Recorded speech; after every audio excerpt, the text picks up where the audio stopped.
Well, thank you so much, Colin, and yay, Debt Collective Canada, woo!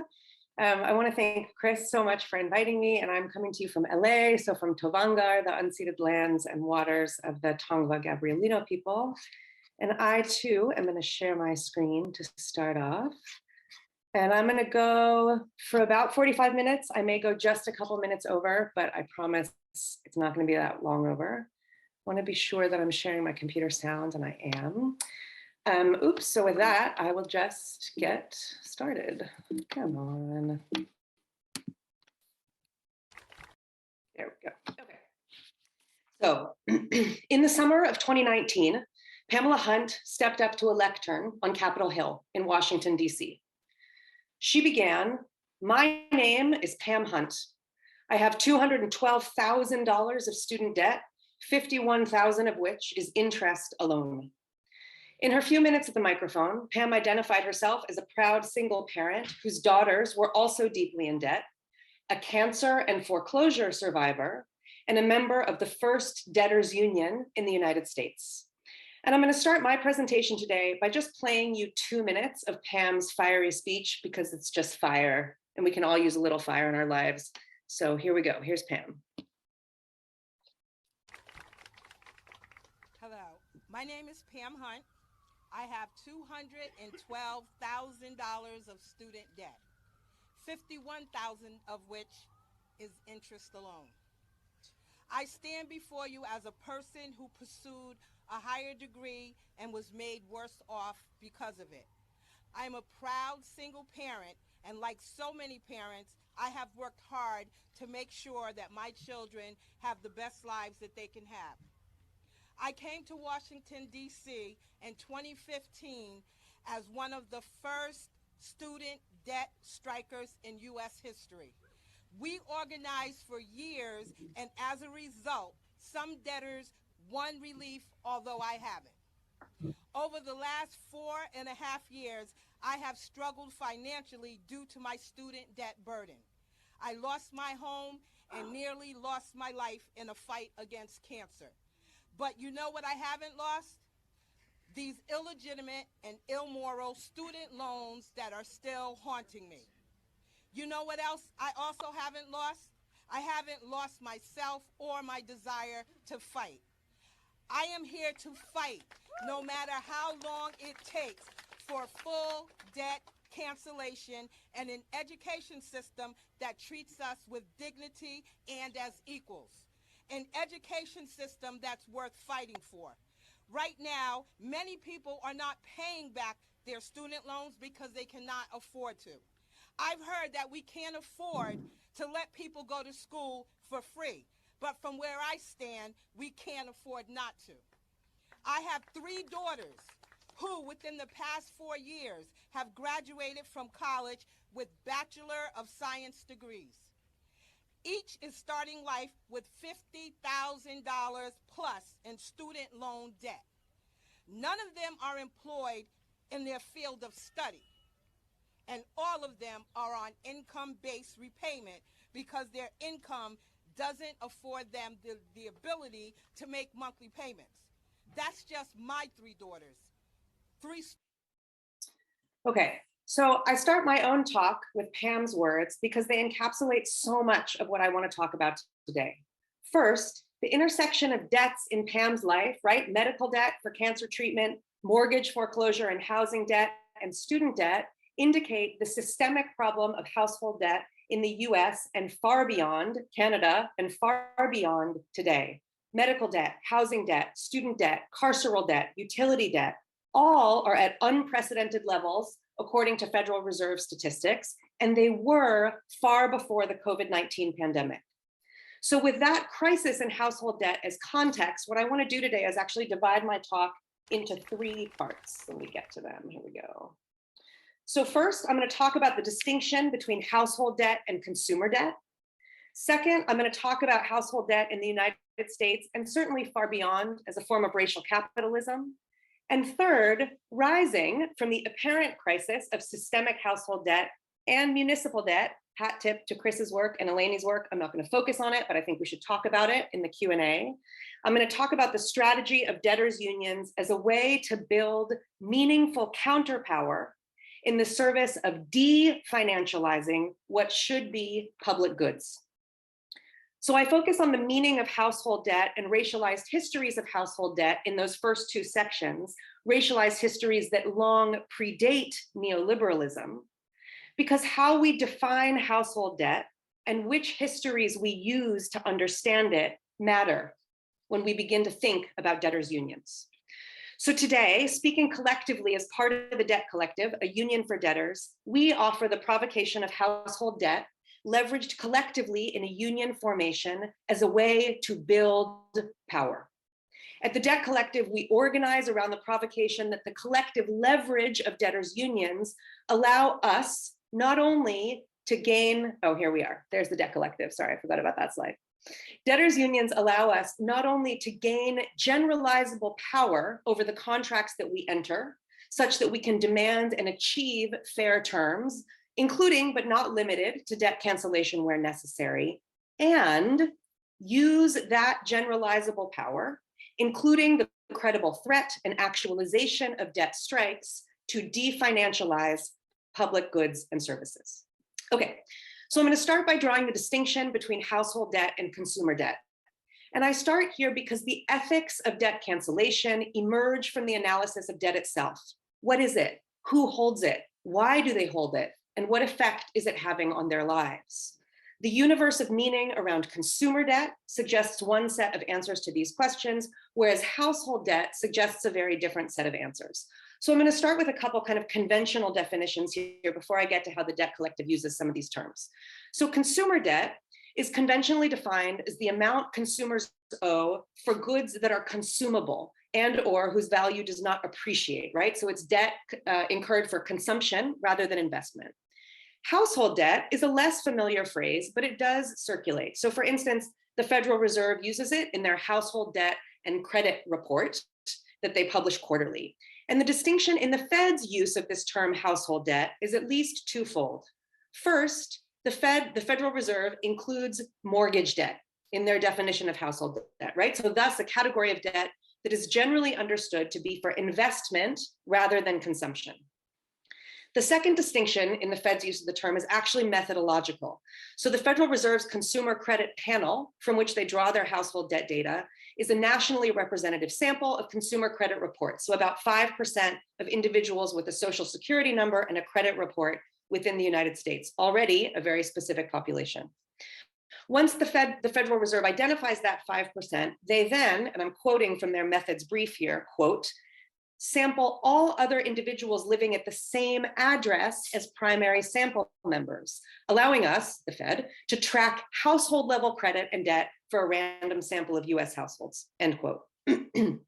So these are kind of the conventional definitions that circulate of these two terms. The expanded definition of household debt that we use at the Debt Collective very intentionally refuses the broader universe of cultural meaning around consumer debt in particular. For instance, the word consumer implies that people go into debt while deciding between the red sneakers and the blue sneakers, or whether to buy 2 flat screen televisions or 1. Indeed, even Wikipedia defines this term consumer debt with a cautionary tale, and I quote, buying a big screen television now rather than saving for it cannot usually be financially justified by the subjective benefits of having the television early, end quote. In other words, when applied to the current crisis of household debt, the universe of meaning around consumer debt suggests that irresponsible or excessive consumption is behind the problem. But as we say at the Debt Collective, people are not in debt because they live beyond their means, because they buy that TV before they can afford it. Rather, they are in debt because they are denied the means to live.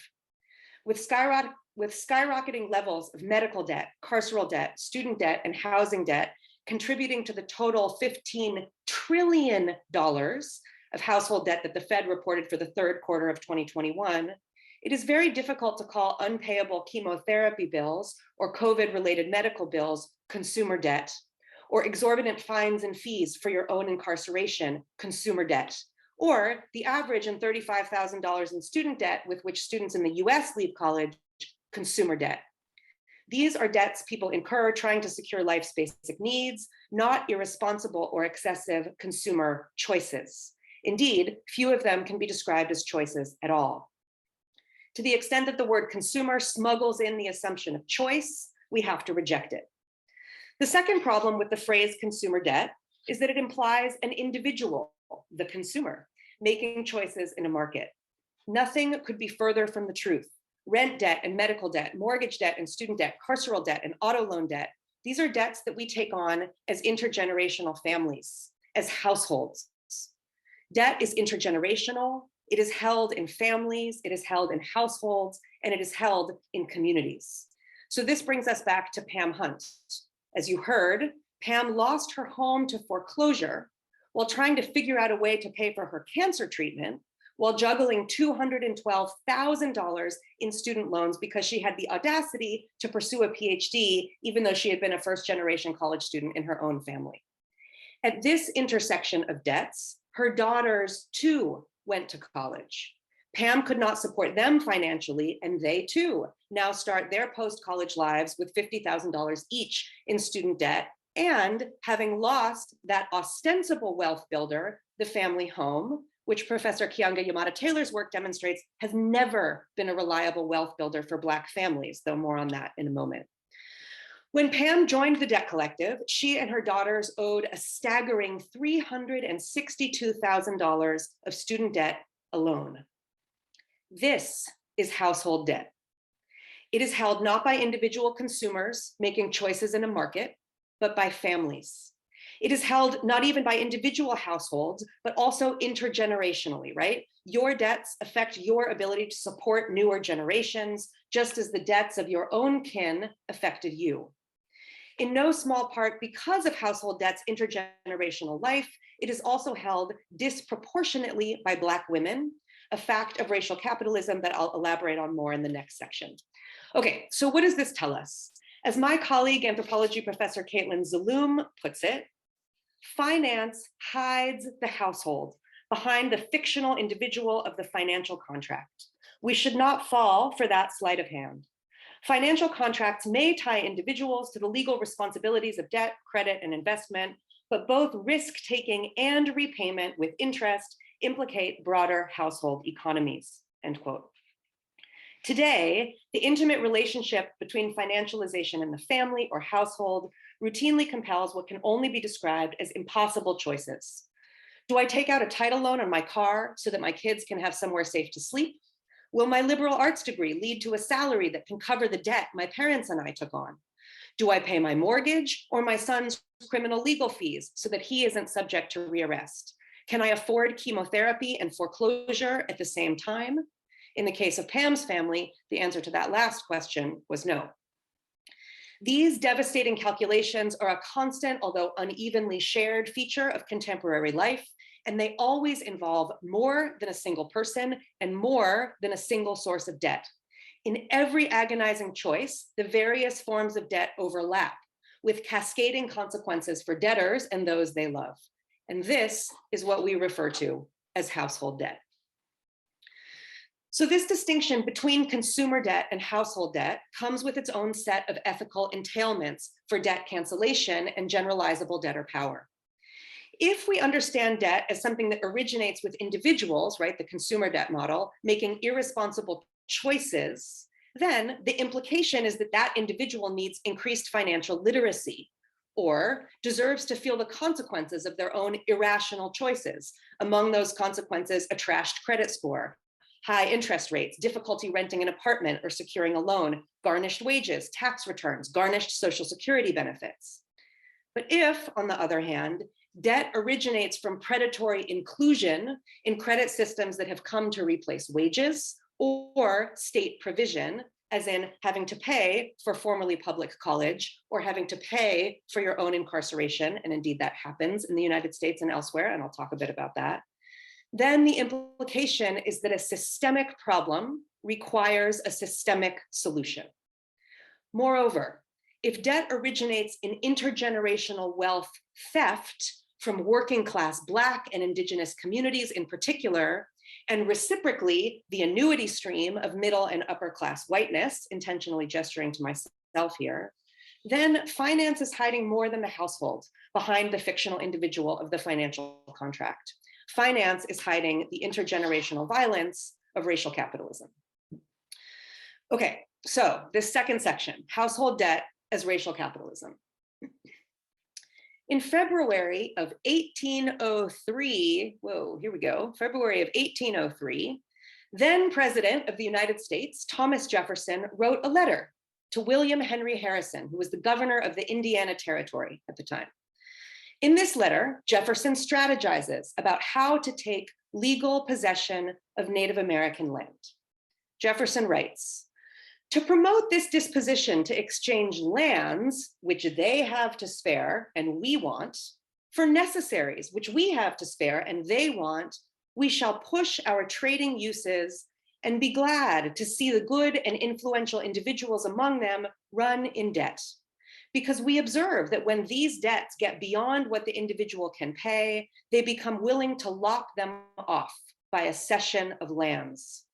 In this way, our settlements will gradually circumscribe and approach the Indians, and they will in time either incorporate with us as citizens of the United States or remove beyond the Mississippi, end quote. So if the first section of my talk today addressed this question, what is household debt? This second question asks in part, when is household debt? What histories do we use to understand it?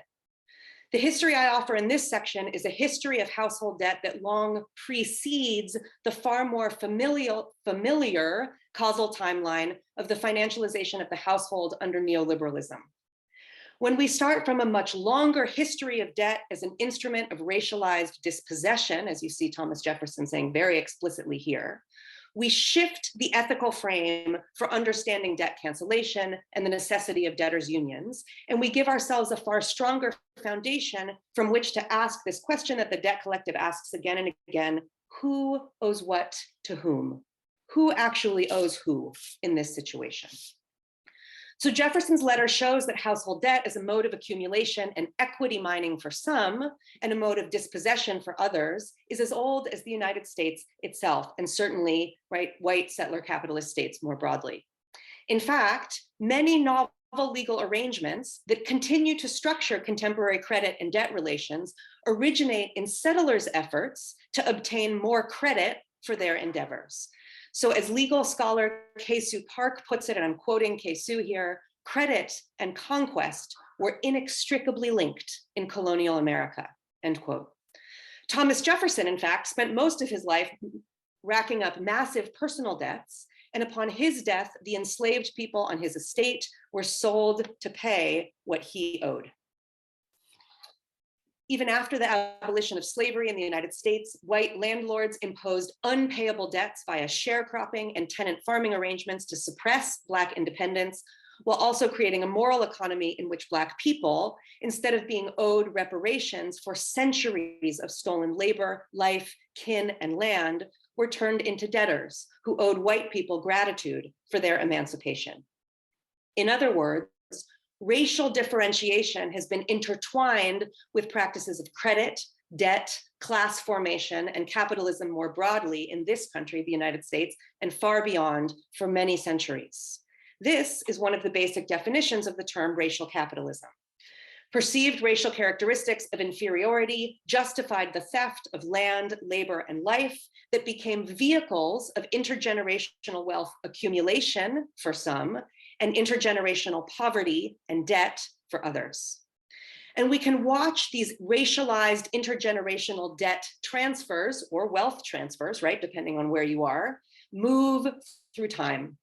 So drawing on Professor Keeanga-Yamada Taylor's work, you see her 2019 book here, Race for Profit, and that of many others, we know that the white homeowning middle class in the United States did not emerge spontaneously. It was built through a form of government-funded prosperity that included, most consequentially, the mortgage market. Between 1934 and 1962, 98% 98% of the loans insured by the Federal Housing Administration went to white Americans. Black Americans were redlined out.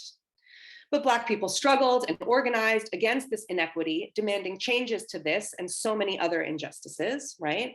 And this struggle eventuated in something that's called here the Fair Housing Act of 1968. And this reform ostensibly marked the end of racial discrimination in US housing markets and the inclusion of Black homebuyers into a new government program and expanded credit and insurance markets. And yet, what Professor Taylor argues in her book is that this celebrated civil rights reform, in fact, became a case of predatory inclusion. Why? What happened? So despite the pretense to equitable inclusion, the FHA created what was essentially a racially tiered housing market. So disproportionate conditions of poverty and dilapidation produced by years of both public and private neglect in Black neighborhoods were taken as evidence of why Black buyers should be considered risky and thus offered higher interest rates, homes only in certain neighborhoods. And this actually inaugurated the racist label, still very much with us today, the subprime loan. Do you want inclusion in the mortgage market? Here's a subprime loan. So predatory inclusion is a phenomenon that applies far beyond the housing market. Do you want inclusion in consumer credit? Here's an inflated interest rate because you are risky.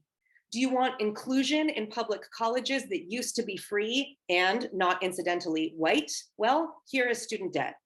And while you definitely don't want your own incarceration, that cost is going to come out of your pocket too, not in the form of taxation, but in the form of carceral debts. Predatory inclusion, since the time of Thomas Jefferson, has been a structural feature of racial capitalism. And for too long, we've seen experts promote inclusion, right, into debt relationships like the mortgage as a solution to the racial wealth gap. But enough time has gone by for the verdict to be clear, and I'm quoting Professor Taylor again. The assumption that a mere reversal of exclusion to inclusion would upend decades of institutional discrimination underestimated the investments in an economy organized around race and property, end quote. So note that these histories, from indigenous dispossession to sharecropping to redlining, precede that more familiar causal timeline of the financialization of the household under neoliberalism. Precisely because these histories of racial capitalism precede neoliberalism, the neoliberal shift toward debt financing life's basic needs did not fall on everyone equally. Rather, it profoundly deepened pre-existing wealth gaps, including, but not limited to, the racial wealth gap. Thus, when we look at contemporary household debt statistics in the United States, and interesting that Canada doesn't collect them, of course, disaggregated by race and ethnicity, we see in the United States, certainly, the disproportionate impact on Black, Latinx, and Native communities. So thus, we can ask, for whom is the mortgage good debt? For whom is student debt good debt? It is perhaps apparent that carceral debt isn't good debt for anyone, though it can hardly be called consumer debt. Only when we begin to see how contemporary household debt relationships hide the intergenerational violence of racial capitalism can we begin to understand the ethics and indeed the urgency of building debtors' unions. So that's what I'm going to get to in this next section. Okay, so if you agree with my conclusions from section 1 and section 2, right? If you agree that household debtors don't need financial literacy courses, but rather a socioeconomic system in which basic needs, housing, healthcare, education are definancialized, and if the intergenerational dispossession of Black and Indigenous peoples via predatory inclusion ends the pretense of inclusion and points us toward reparative, right, an intentional invocation of reparations, redress, reparative relationships of credit and debt, in which public goods, including but not limited to housing, healthcare, and education, are definancialized and even decommodified altogether, well, then we have to ask, how the fuck is that going to happen, right? How are those shifts going to happen? In an economy and a political system so thoroughly dominated by creditors, rentiers, and their elected allies, How can we build the counterpower needed not only to cancel debts, but also to definancialize public goods so that people will not have to go into debt for them in the first place? And the answer that the Debt Collective offers is relatively simple, and that's the answer of debtors' unions. So the provocation in a debtors' union is simple. Alone, our debts are a burden, but together they make us powerful. And this is kind of a classic illustration that's used in many organizing circles, but for the purposes of a debtors' union, let's imagine it this way. The big fish on the top chasing all those disorganized little fish, the big fish is a creditor, right? All those disorganized little fish are debtors. And we're all scared. We don't want to open that piece of mail because we know it's a bill. We don't want to pick up that phone because we know it's a debt collector. And we're swimming all over the place trying to avoid the creditor. But if those fish turn around together and start chasing the creditor, they are actually bigger than the creditor. Okay, so as any good capitalist knows, debt, if held in sufficient quantities, is a form of power. It is leverage. As famed industrialist John Paul Getty once put it, if you owe the bank $100, that's your problem. But if you owe the bank $100 million, that's the bank's problem. But what if it wasn't only large corporations and wealthy individuals who could wield the power of debt strategically? What if household debtors could too?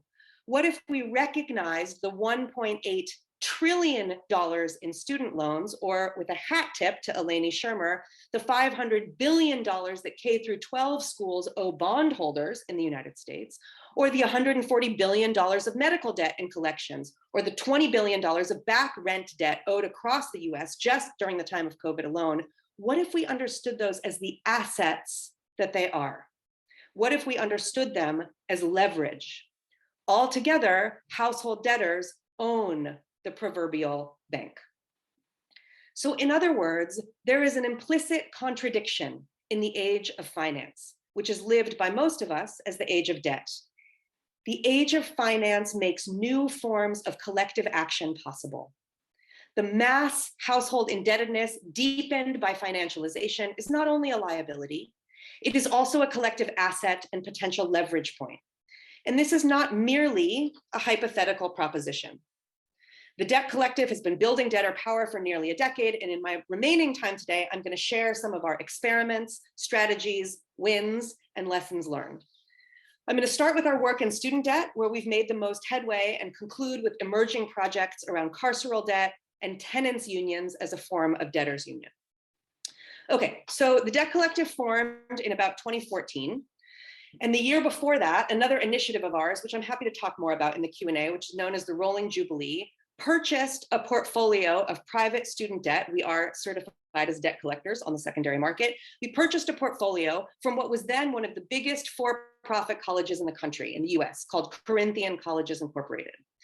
Debt Collective organizers hoped that this purchase would provide an opportunity to see if a more confrontational form of debtor organizing could work, in part because of the ways that for-profit colleges offered a uniquely clear link between financialization, predatory inclusion, and racial capitalism.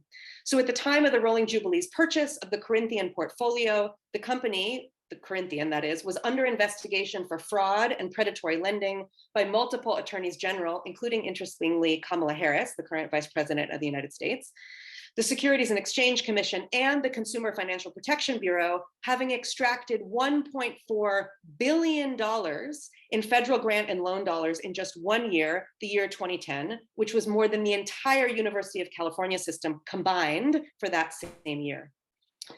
As Corinthian schools across the country began to shut down, their deeply indebted students began to organize. We at the Debt Collective started meeting with some of them, and together we worked toward two goals. First, a pilot debt strike, and second, a new legal tool, and this is going to become important, so listen to this one, called defense to repayment, that would allow students from for-profit colleges to dispute their debts legally with the Department of Education. So in advance of the strike, Debt Collective organizers worked very closely with a group of 15 former Corinthian students, the majority of whom, this is also important, were already in default on their student loans and suffering the consequences individually. These debtors who came to be known as the Corinthian 15, were ready to publicly declare their collective refusal to make any more payments on their federal student loans. In February of 2015, after an intensive retreat with the strikers that included story sharing, leadership development, political education, and legal workshops, also media training, the Corinthian 15 went public with their historic debt strike. Requests to join the strike poured in, and eventually the strike grew beyond Corinthian to encompass ITT Tech and Art Institute, also very large for-profit colleges, for-profit college chains, franchises essentially in the US.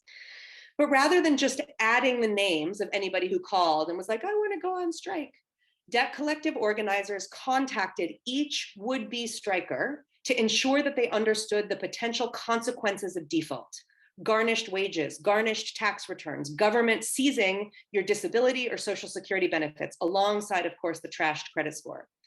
These draconian consequences meant that most people who joined the debt collective as part of this campaign needed other tactics to build collective power.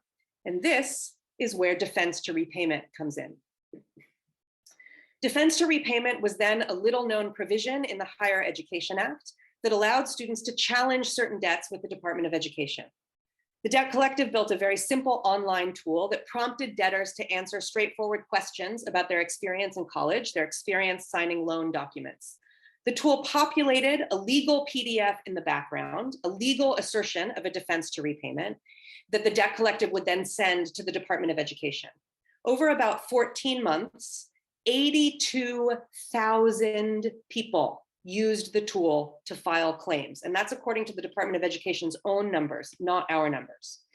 Strikers were invited to Washington, D.C. to meet with the Department of Education, the Consumer Financial Protection Bureau, and other officials. And eventually a striker named Ann Bowers participated in a negotiated rulemaking around student debt discharge. And then in January of 2017, the Department of Education uploaded a copy of the debt collective's defense to repayment tool to their website. While they did this with neither coordination nor notification of the debt collective, this co-optation of debt collective labor and organizing demonstrated that the nation's first debtors union changed federal policy quickly and powerfully. All told, the Obama administration, still in power at this time, approved about 28,000 defense to repayment applications, totaling about $600 million in debt from people who held debts from Corinthian colleges. And you can see a member here, not only getting her debt, whatever debt remained, discharged or abolished, but also getting a refund check back from the federal government. This is her posting it on her Facebook page. Tens of thousands of additional applications remained pending as oversight transferred to the Trump administration. And despite Trump's education secretary, Betsy DeVos, whose name you see here, despite her very public fight against our defense to repayment claims, the Trump Department of Education, too, was forced to discharge an additional $1 billion of debt from for-profit colleges, and every single one Secretary DeVos signed with extreme displeasure, which of course brought us extreme pleasure. And that brought the total relief to about $2 billion by the time Biden took office. And as of today, the total of just for-profit debts discharged by defense to repayment alone, so not other tactics, we've seen about $4 billion in discharge just with this one tactic today. Okay, but even as these billions of dollars in debt cancellation started to roll in, the union faced major challenges, and I want to name two here. First, defense to repayment to date only works for people who hold debts from for-profit colleges. But our organizing around student debt and all other kinds of debt has always been about all forms of student debt, right? So one challenge has been how to escalate our fight for those of us who did not attend for-profit colleges, right? I have $85,000, my family has $85,000 in student debt, none of it is from for-profit colleges. Second, even if people were getting their debt canceled, if there is no option for public college, by which we mean free college, then people will just go into debt all over again, right? So really aware of these profound limitations. Okay, but this all, oh, so there's the 4 billion number, yay, exclamation mark. Okay, so this all brings us back to 2019, which is when you see Pam now in the background with Ilhan Omar, Pamela Jayapal, AOC, of course, here too, which is when Pam goes to Washington, DC. The debt collective was invited to Washington, D.C. to introduce a 2019 bill that Jayapal and Omar introduced called College for All. It was a bill that its in original form proposed both full student debt cancellation and tuition-free public college. And this also brings us, right, and Bernie Sanders was there as well. And this also now brings us to the fight today, right? So today we're in and by which I literally mean right now, we are in an extraordinary escalation, bottom lined in part by Montreal's own Eleni Shermer, among many other organizers. Right now, the Debt Collective has proven that Joe Biden has the executive power, merely with the flick of a pen through something called compromise and settlement, which I'm happy to talk about, to actually abolish all student debt without having to go through Congress. We also FOIA'd a memo. We used the Freedom of Information Act to FOIA a memo to prove that the Biden administration actually knows this, is claiming to not know it, but we knew that they had the memo, so we FOIA'd the memo. We also wrote the executive order for President Biden with our movement lawyers, so if you want to read what that executive order would say, you can find it on the Debt Collective website. We will be showing up with some serious strength on April 4th in Washington, D.C. To demand full student debt cancellation, always twinned with free public college on the back end. And we are also, and I'd be very happy to talk about this in more detail in the Q&A, organizing a strike. But you can find details of that strike, mindful of all of the draconian implications that I just teased out for you. You can find some details at that link. Okay. So I want to use this very brief history of Student Debtors Union to highlight some of the nuances of student debt's potential leverage in the way that JP Getty articulated it, and to end my presentation by contrasting that with some of the potential leverage in the carceral debt and housing debt spaces. Okay, so Getty's provocation, right, and this general provocation of a debtors union is that debtors collectively, or of course wealthy corporations and individuals, right, anybody who holds a lot of debt, concentrated debt, have power over their lenders, right? That's the provocation. Debt, if held in sufficient quantities, is leverage. But the creditor, in other words, the lender, right, the entity giving out the money, in the case of student debt in the United States, over 97% of student debt is not held in some abstract bank somewhere, but comes from the US federal government. More specifically, it comes from the Federal Reserve. As a creditor, the government is not financially constrained in the same way that a private creditor is, right? The federal government issues dollars. The exorbitant privilege of the US dollar in particular becomes very important here. The federal government issues dollars. The rest of us merely use them. So this means that even if we were able to coordinate a $1.7 trillion strike of all of us who hold unpaid student debts, it wouldn't actually exercise the same financial leverage as might, say, a mortgage holders union over a bank, right? Or a tenants union or a carceral debtors union, on which more in a moment. Indeed, long before the pandemic payment pauses, and in the US, nobody has been paying any of their student debts, let alone the interest, since the beginning of the pandemic, 10.3 million people, or nearly a quarter of borrowers, were already more than 90 days delinquent. None of us have been paying during the pandemic, and of course, the Department of Education has not fallen down, right? The federal government doesn't need the money. We do not exercise financial leverage over them in the same way that we might a private corporation. So in the case of student debt, and debts held by federal governments more generally, this is not the case of state and municipal governments, and we can talk about why in the Q&A. It means that for debts held by a federal government, we don't exercise leverage, right? But that said, a student debt strike, or strategically enacting all of the many ways that borrowers can get to zero safely, that's also important. It keeps money in our pockets in a way, and in that way remains a very useful tactic. Okay, so to end, I'm going to talk very briefly about two modes of debtors union organizing that the Debt Collective is currently piloting in California, where I live, that do exercise collective leverage in the way that Getty articulated. And because I don't have a lot of time and I want to leave time for Q&A, we can talk more about these in Q&A. Okay, so you have seen in the description that I offered of student debtor organizing, the power of what we at the Debt Collective have been calling legal mutual aid. The power of that online defense to repayment tool to animate and collectivize dormant parts of the law, right? It changed federal practices around student debt cancellation far more quickly than any kind of incremental reformist legislative campaign could have. So the Debt Collective's current pilot work in both carceral debt and housing debt takes a similar approach. So let's start with carceral debt.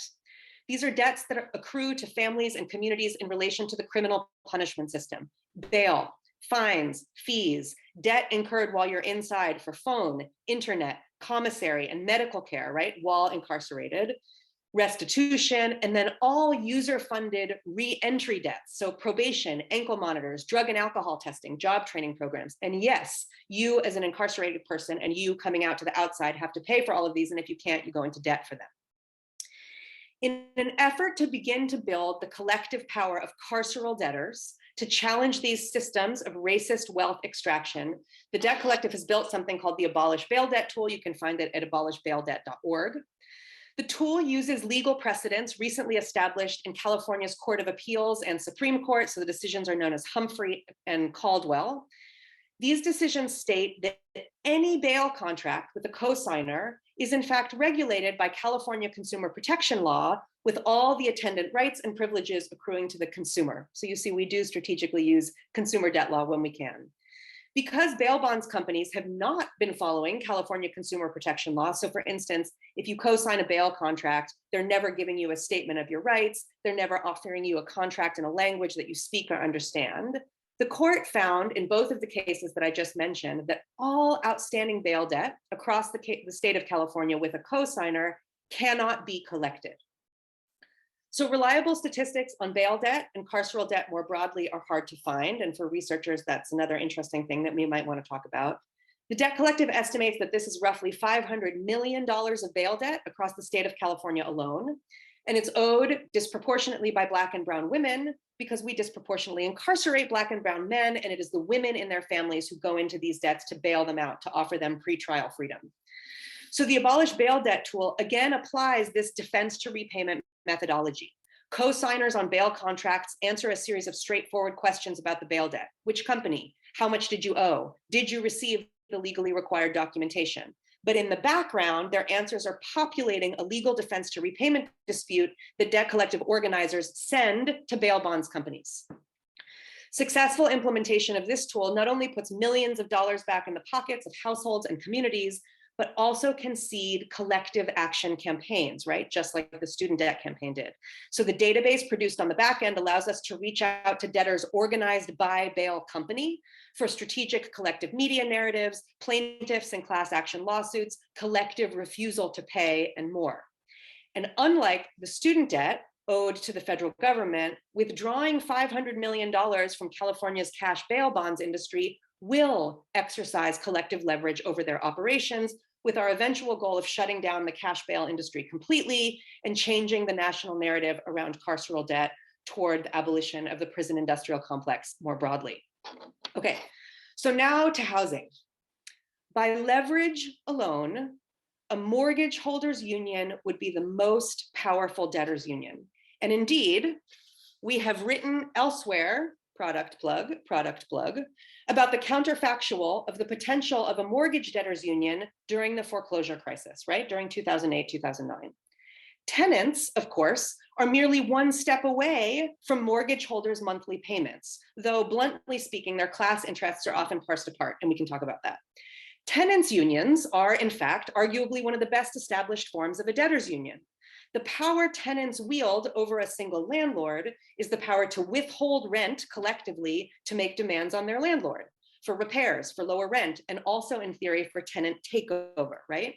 One need only look at the extraordinary story of the Veritas Tenants Association recent wins over Veritas Investment, which is San Francisco's largest corporate landlord, to understand the potential power of tenants unions.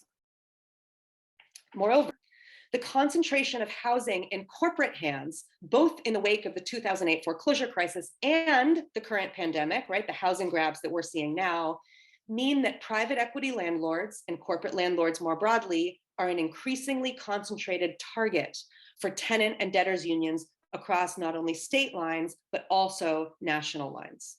So enter the Tenant Power Toolkit. In response to the unfolding eviction crisis across the United States, slowed only by a kind of uneven patchwork of eviction moratoria, the Debt Collective has developed a suite of online tools that currently do two things. First, democratize eviction defense. Heretofore, the vast majority of tenants who are served eviction papers self-evict because they are unable either to secure a lawyer or respond themselves to the legally complicated eviction papers within the mandated 5-day window. So one of the tools, again, think legal mutual aid here, right? One of the tools we've built enables tenants throughout California to complete what's called an unlawful detainer answer. That's the legal paperwork you have to complete on their phone or on their computer in Spanish or English. So we're looking for more funds to translate into more language, and then file that paperwork electronically with the court. Second, tenants in California and eventually across the US who owe back rent debt can use this tool to determine any number of things. If their landlord has been trying to collect that debt illegally, if they're eligible for a rent relief program, how to fight back in small claims court, how to join a union, working to collectivize the leverage of back rent debt. And eventually we're interested in tailoring this tool so that tenants of corporate landlords can detail their rental experience, join growing campaigns across the country that are challenging concentrated corporate ownership of housing, and use tenant power to take housing off the speculative market. So as I asked to begin this section, if one of the pressing problems of our current moment is how can we build the counterpower needed, not only to cancel debts, but also to definancialize public goods, the answer we provide here is debtors' unions. And I hope the examples I've offered from student debt, carceral debt, and housing debt make this provocation more complete. And then the last thing I have is just like a 2-minute thing on the relationship between labor organizing and debtor organizing, but I'm not looking at time. Should I do that for 2 minutes or should I stop? Either way is fine. Sure, go for it. Okay, I promise this is the last page. Okay, conclusion. So taking inspiration from the labor movement, at the Debt Collective, we organize around the conviction the debtors organized in a union can exercise material power over our unevenly shared circumstances. Labor and debtor organizing have different targets, but complementary aims, and indeed can and must work together in ways, very strategic ways that I'd be really excited to talk about in the Q&A. Where labor unions focus on sites of production, right, the nominal factory floor, debtors unions focus on circulation, how money and capital flow, and to whom. Labor organizing targets the employer, demanding wages, higher wages, benefits, and more. Debtor organizing targets the creditor, which in the era of neoliberalism is also often the state. Debtor organizing fights against predatory contracts and for the provision of public goods, healthcare, education, housing, so that people don't have to go into debt to access them. The Debt Collective, I should say, also believes that it's not enough for public goods and social services to be universal. Rather, they must be reparative, which is to say they must lead with reparations and redress in order to actualize what has historically been called universal, but never played out in that way. So as we experiment our way toward debtors' unions, labor unions are good to think with in an additional sense. Note that labor unions don't only aim to give workers power over the worst possible working conditions. Rather, they aim to provide generalizable worker power to participate in all contract terms, even for excellent jobs. Labor organizing seeks a seat at the bargaining table alongside capital and the state. So too should debtors' unions. It cannot only be the most odious forms of debt, right, from the criminal punishment system, for-profit colleges, payday lenders, that are deemed deserving of challenge. Rather, debtors have to gain generalizable power over the contracts we enter, such that we can demand and achieve fair terms. And second, use that power to definancialize and decommodify public goods and services. One of the upsides of debtor organizing is that unlike worker organizing, there have not been decades of class war aimed to suppress the tactic. Since the Labor Management Relations Act, typically known as Taft-Hartley, was passed in the US in 1947, a lot of sensible union organizing strategies are simply illegal, though obviously we're seeing an efflorescence of pushback against that, which is phenomenal. The core activities of organizing debtors have not been overtly regulated or restricted in the same way, leaving room to experiment. It's that experiment that I've tried to introduce to some of you here, and I very much look forward to your questions and conversation to end. Thanks so much.